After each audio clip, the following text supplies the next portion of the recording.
We should look for الفاعل or the subject in a جملة فعلية or verbal sentence.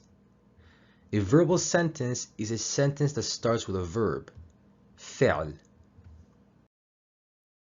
This sentence is an example of a verbal sentence because it begins with a verb, سكن, lived. سكن العنكبوت في الشجرة. The spider lived in the tree. The subject الفاعل should be a اسم مرفوع, nominative noun. اسم مرفوع means that this noun carries a DAMMAH in its last letter of its letter root. To find الفاعل, the subject, you need to look at the noun coming after the verb that carries the DAMMAH in its last letter.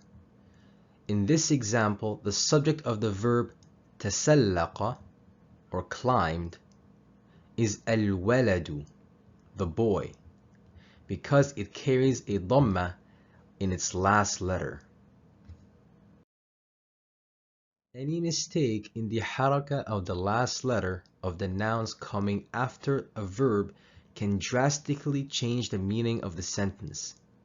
In this example, the subject of the verb تسلق, climbed, is الشجرة, or the tree, because this noun carries a DAMMAH in its last letter. The meaning of this sentence changes radically. The subject should carry a DAMMAH, but it can also carry a TANWEEN with DAMMAH, double DAMMAH in its last letter. ولد. خرج ولد من البيت. A boy came out of the house.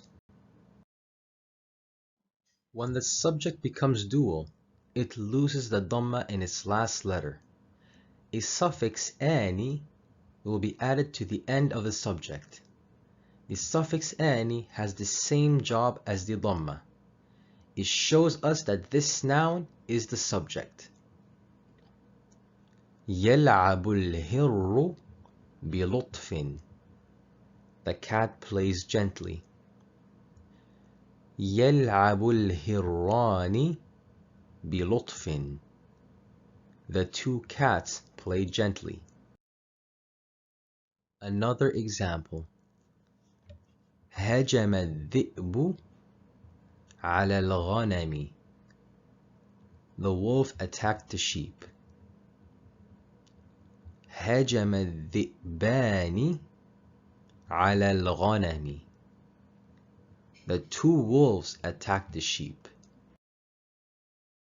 When a masculine subject becomes plural, جمع السالم المذكر, sound masculine plural, a suffix una will be added to the end of the last letter of the subject. The suffix una shows us that this noun is the subject. جاء المسلم من المسجد. The Muslim came from the mosque. جاء المسلمون من المسجد. The Muslims came from the mosque. تصدق الصالح. The righteous person gave charity.